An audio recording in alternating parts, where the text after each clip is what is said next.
Foreign-backed militants fighting the Syrian government have reportedly launched chemical attacks against Kurdish forces in the northern city of Aleppo. Reporters on the field have published videos purportedly showing gas rising over the Sheikh Maqsoud neighborhood. The attacks caused choking among those affected, injuring several people. Earlier militant attacks on the Aleppo city neighborhood left several people dead and nearly a dozen others injured. A number of militant and terrorist groups have been battling for the strategic area over the past couple of days. The so-called Syrian Observatory for Human Rights has called the attacks blatant violations of the weeks-long ceasefire brokered by the U.S. and Russia.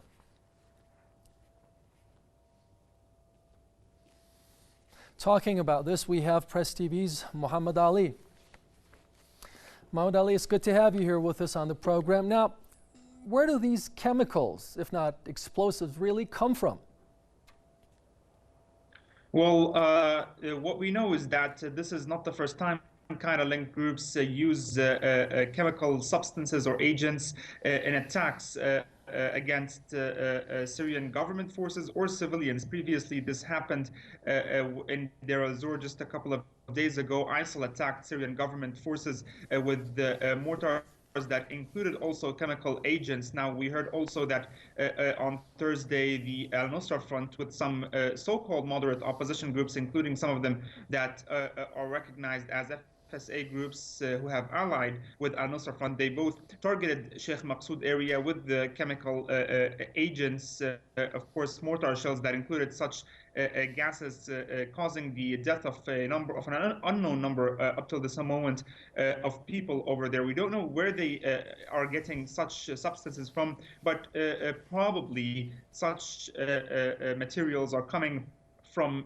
Turkey. The Turkish border, since the start of the unrest, has been the main gateway for all kinds of support to foreign-backed militants, whether we're speaking about financial or military support, or even the access of the gunmen who are coming from over 80 states, according to the Syrian government, are always coming from the Turkish gateway. So definitely Turkey remains to be one of the main gateways for the access of foreign-backed militants into Syria, the infiltration, and of course all kinds of support they're getting over there. And Muhammad Ali, what kind of specifically the toxins and toxic material are we looking at here?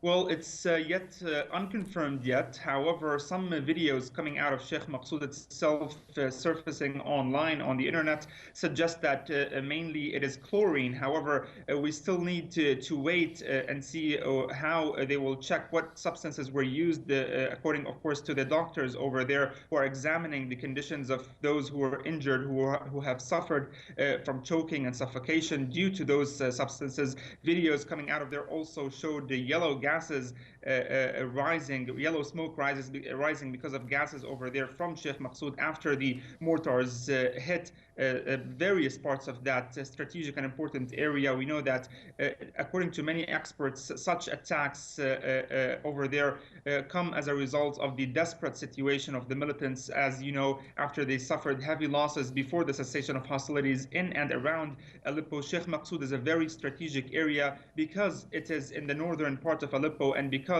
the Kurdish forces there have cut a main supply line previously for the militants that connects Aleppo with the northern countryside there. So definitely we have to consider that we might expect more attacks, unfortunately so. And very briefly, final words, Muhammad Ali, any news about the fatalities or casualties?